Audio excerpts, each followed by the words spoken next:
Boa noite. Boa noite.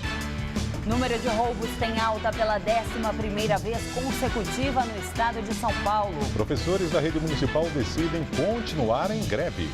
O Ministério Público pede afastamento do conselheiro do Tribunal de Contas, Robson Marinho, ex-secretário de Covas, suspeito de receber propina. Aumenta os casos de dengue em São Paulo. 5 pessoas já morreram. Nível do sistema Cantareira continua em queda, mesmo com a utilização do volume morto.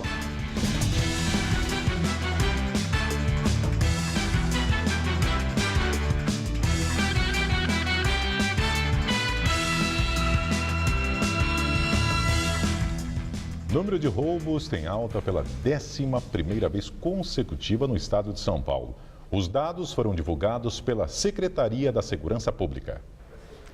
No estado, esse índice aumentou quase 30% em abril deste ano em relação a abril do ano passado. Na capital, a alta foi ainda maior, 34% de aumento no índice de roubos. Segundo o secretário Fernando Grella Vieira, essa é uma tendência em todo o Sudeste, cobrou leis mais rígidas, mas disse que o estado tem feito a sua parte. Contratou, por exemplo, um sistema chamado Detecta, vindo de Nova York. A pessoa que fizer qualquer chamada para a central 190, essa informação constará em tempo real na internet para qualquer pessoa com os dados sobre a ocorrência.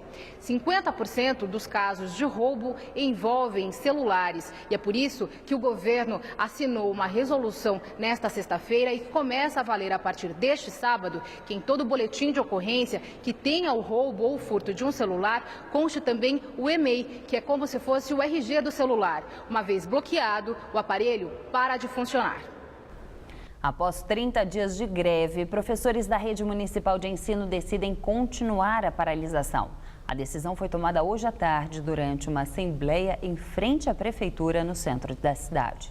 A greve, que completa um mês, tem a adesão de 40% da categoria, segundo o sindicato. Já a Secretaria de Educação diz que das 1.500 escolas, apenas 57 estavam fechadas hoje. A Prefeitura diz que as aulas perdidas terão de ser repostas aos sábados e também durante as férias escolares.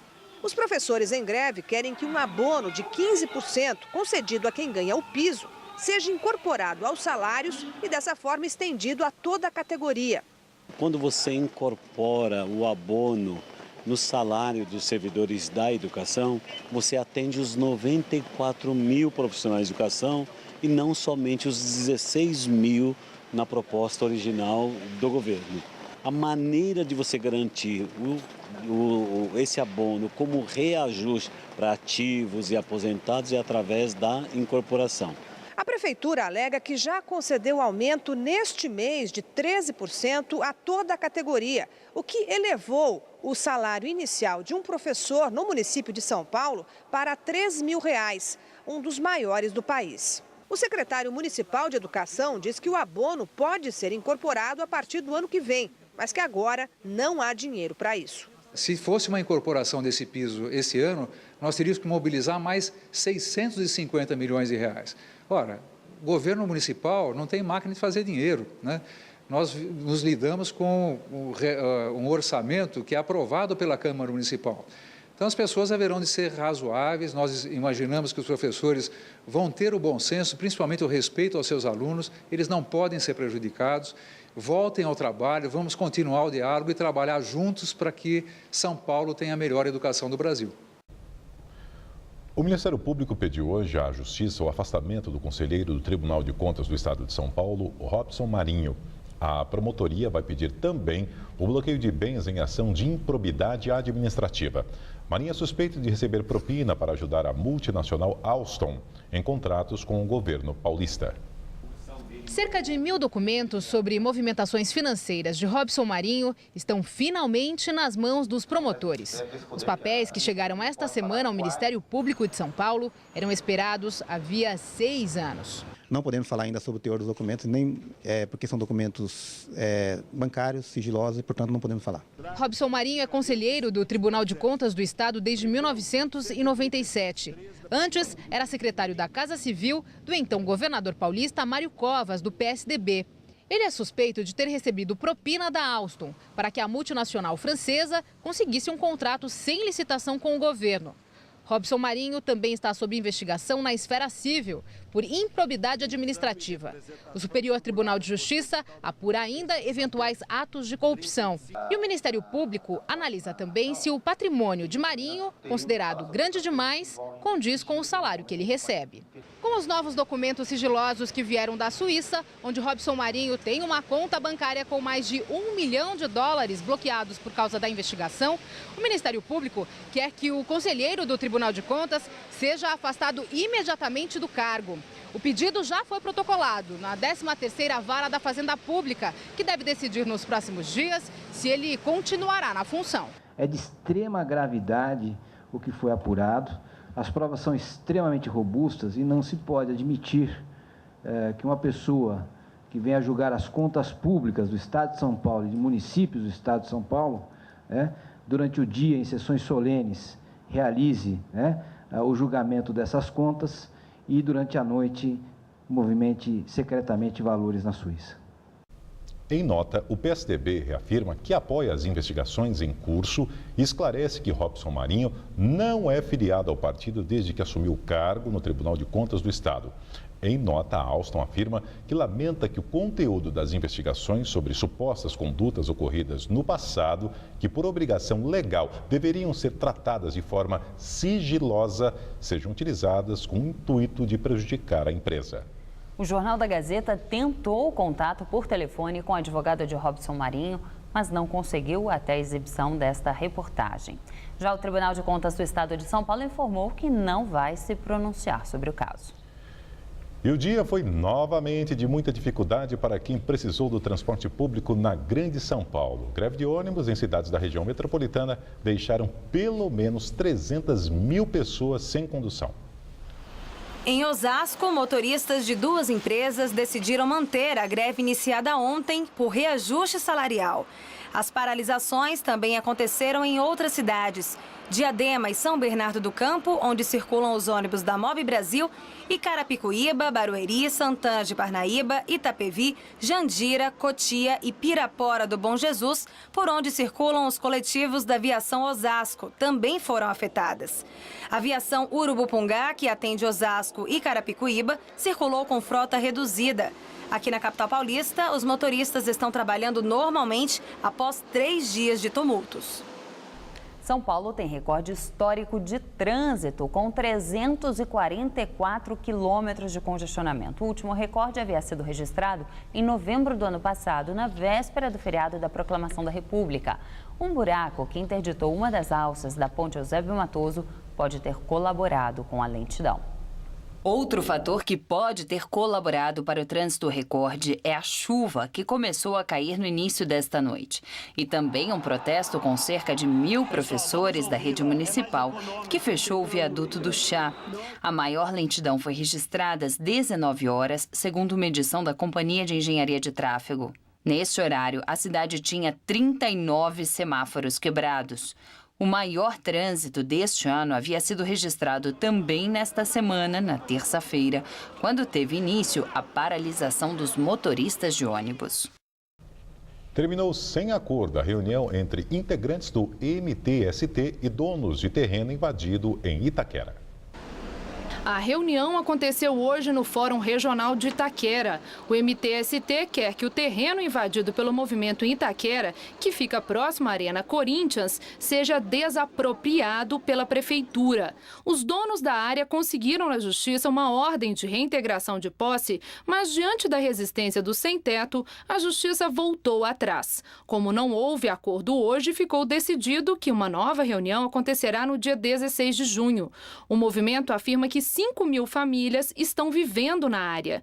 Ontem, o MTST promoveu mais um grande ato em São Paulo, que reuniu milhares de pessoas e fechou vias importantes como a Faria Lima e a Marginal Pinheiros. E logo após a audiência de reconciliação, promotores do Ministério Público afirmaram que a construtora Viver, proprietária do terreno invadido, tem interesse na venda da área de 150 mil metros quadrados. Até a nova audiência, a Caixa Econômica Federal irá avaliar a possibilidade de construir um conjunto habitacional no local. A área está oficialmente demarcada como industrial, o que implicará na mudança do plano diretor para a zona de interesse social. E um dado alarmante, aumenta o número de casos de dengue em São Paulo. 5 pessoas já morreram. De acordo com a prefeitura, a cidade tem agora 6.005 pessoas infectadas. O número é superior ao registrado em todo o ano de 2010, que teve 5.866 casos confirmados e foi o ano com maior incidência da doença na capital paulista em 5 anos. Agora, de acordo com a prefeitura, o distrito que tem mais pessoas doentes é o bairro do Jaguaré, com mais de 800 casos. Ontem, a administração municipal confirmou a 5ª morte pela doença neste ano na cidade. E a campanha de vacinação contra a gripe foi prorrogada mais uma vez em São Paulo.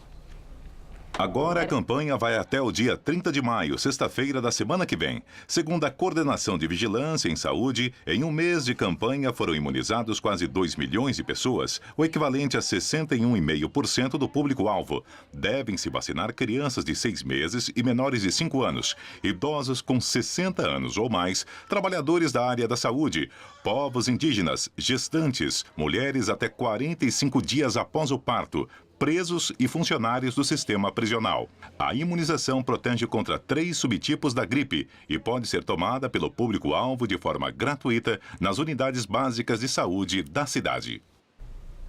Nível do sistema Cantareira continua em queda, mesmo com a utilização do volume morto. O balanço foi divulgado pela Sabesp. Segundo a medição divulgada hoje, o nível do sistema Cantareira caiu para 25,7%. Na semana passada, quando o governo começou a usar o volume morto, o nível pulou de apenas 8,2% para 26,7%. A chuva dos últimos dias não vem alterando a crise pela qual passa a represa. A captação de água do chamado volume morto foi inaugurada pelo governador Geraldo Alckmin em Joanópolis no último dia 15. A Sabesp afirma não haver racionamento. O ministro da Justiça, José Eduardo Cardoso, diz que os protestos durante a Copa do Mundo serão menores do que em junho do ano passado.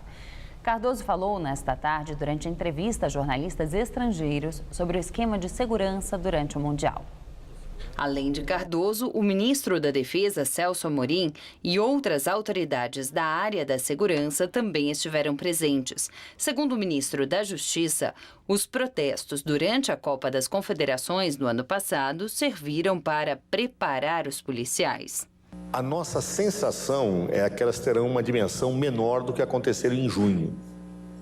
É a nossa sensação, as informações que nós temos. Agora, nós estamos preparados, sinceramente falando, para qualquer situação que porventura ocorra. Nós tivemos, nesse período, 13 mil servidores da área de segurança pública passando por treinamentos orientados pelo Ministério da Justiça, mas com efeito multiplicador, justamente para que nós possamos ter pessoas treinadas, capacitadas, para enfrentar todas as situações, inclusive estas. O ministro também ressaltou a integração entre as polícias do Brasil e de outros países. Estarão envolvidos no esquema de segurança montado para a Copa do Mundo 100 mil homens das Forças de Segurança Pública e 57 mil das Forças Armadas.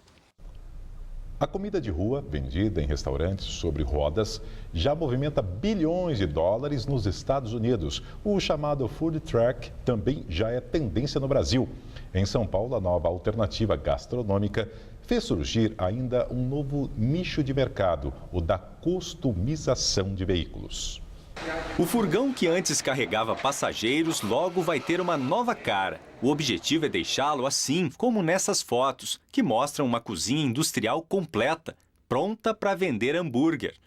Desde setembro do ano passado, a oficina de Roberto já customizou vários veículos para chefes de cozinha e donos de restaurantes. Mais que triplicou após a assinatura da lei, né? Antes a gente tinha de 1 a 2 solicitações de orçamentos. Hoje a gente atende de 3 a 4 dia. Da oficina direto para as ruas, a nova onda gourmet de São Paulo ganhou até um lugar exclusivo no Butantã, na zona oeste da capital. O Food Park é como se fosse uma grande praça de alimentação a céu aberto. E o interessante é que são muitas opções e elas não se repetem, nem nos furgões e nem nas barracas. Em cada cantinho, uma surpresa deliciosa. Esta é Dona Vera, que garante ter trazido a melhor galinhada da cidade. Então galinha caipira, vai o pequi, vai o milho, vai todos os temperos, baiano e paulistano também. Já a chefe Nilceia se encarregou de trazer o legítimo acarajé da Bahia. A receita é de família. Minha verdadeira professora está com 96 anos, minha mãe mesmo. E até hoje ela está em cima, né? Rala a cebola, não esquece da cebola. E estou aqui, não estou decepcionando ela, viu? Aqui o visitante tem a opção também de experimentar bolos e doces. Os pratos variam de R$ 5 a R$ 25. Rogério tem uma van onde vende o temaki e espera faturar no novo espaço. Uma expectativa boa, sim, que as coisas vão melhorar bastante, né? Tanto para nós quanto para a população também, né? Que vai ter uma comida de fácil acesso, de qualidade, não vai precisar ficar pegando o carro para você sair e comer, voltar, né?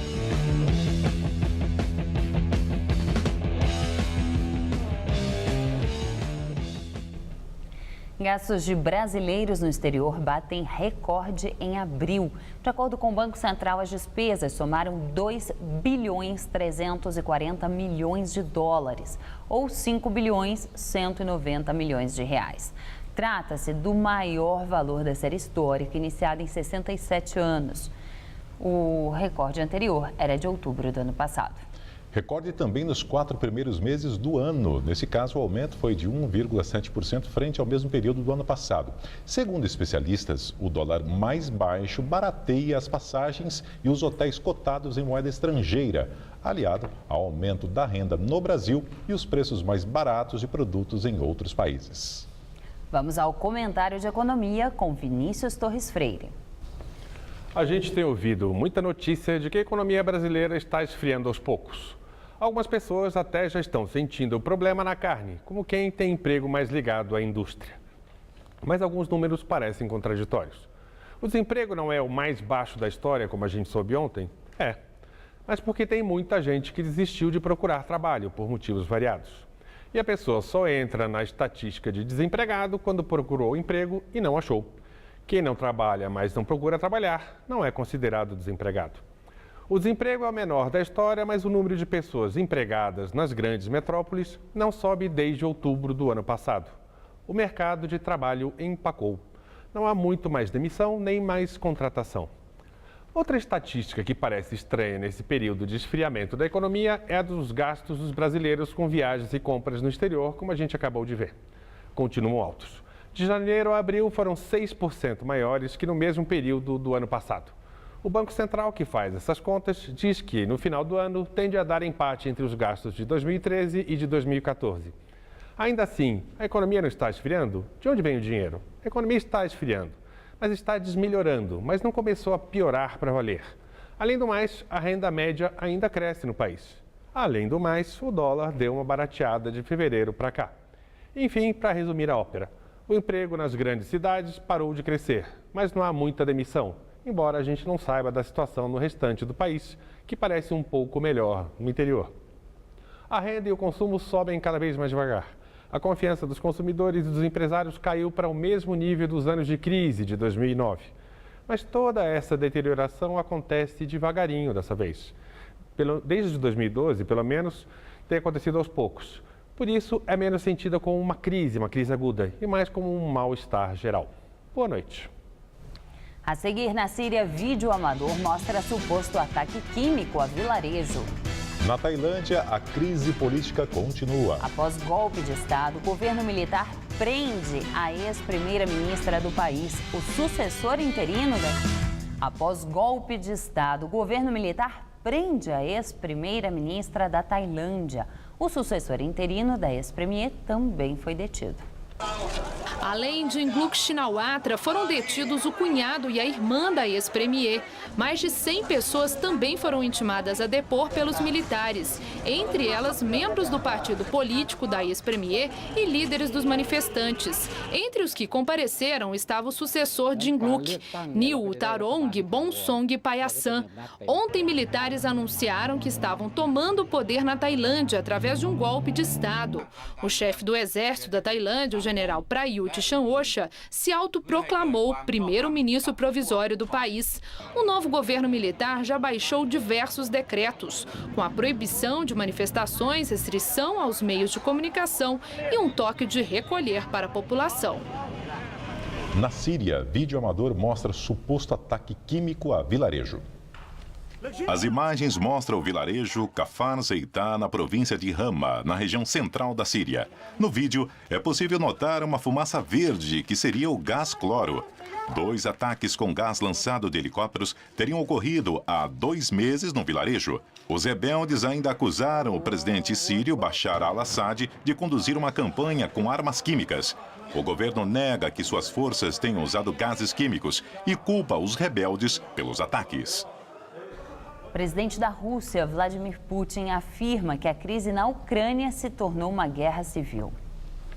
Putin classificou o período como caótico e culpou os Estados Unidos por apoiarem a destituição do ex-presidente ucraniano Viktor Yanukovych. O líder russo também defendeu a anexação da península da Crimeia ao país e afirmou que vai reconhecer o resultado da eleição presidencial que acontecerá na Ucrânia neste domingo, apesar de ressaltar que ainda considera Yanukovych o líder nacional. Enquanto isso, em Karlovka, leste do país, confronto entre separatistas pró-Rússia e milícias ucranianas deixa pelo menos 2 mortos, mas testemunhas afirmam que pelo menos 7 morreram. Papa Francisco inicia amanhã visita à Terra Santa. O Papa terá agenda cheia. Na Jordânia, ele fará uma missa para 50 mil pessoas, se reunirá com refugiados sírios e visitará o local do Rio Jordão, onde acredita-se que Jesus tenha sido batizado. Em Israel, entre os compromissos está a visita ao Museu do Holocausto. O Papa afirmou que a viagem tem cunho exclusivamente religioso, mas para alguns, o roteiro tem intenção política por demonstrar interesse em aproximar cristãos e judeus. O tempo mudou em todo o estado de São Paulo. A semana termina com céu nublado, chuva e temperaturas amenas. Mariana Armentano traz os detalhes da previsão para todo o estado de São Paulo.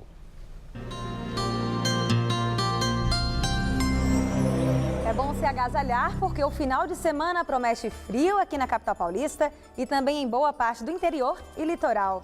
Com a passagem de uma frente fria e o choque entre a massa de ar quente sobre o sudeste e o ar frio que chega do sul do país, nuvens carregadas ficam espalhadas por todo o estado. O sol só aparece mais na região norte e oeste e mesmo assim as temperaturas caem consideravelmente. Mínima de 16 e máxima de 25 graus amanhã em Votuporanga. Na região de Barretos não faz mais que 22 graus. E em São José dos Campos os termômetros não passam da marca dos 19 graus. Aqui na Grande São Paulo chove fraco e a cidade pode ter recorde de frio nos próximos dias. Nesta madrugada, mínima de 13 e máxima amanhã de apenas 18 graus. No domingo, mais frio ainda, máxima de 17. E na segunda-feira, a máxima prevista é de 23 graus. A edição das 10 do Jornal da Gazeta termina aqui. Nós voltaremos na segunda-feira. Boa noite. Fique agora com o Rony Fon no Tudo Seu. Uma ótima noite para você e um bom fim de semana.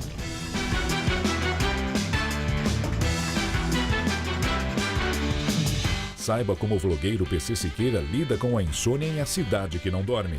Hoje, 11h30 da noite. Assista agora Todo Seu e logo após, A Cidade que Não Dorme.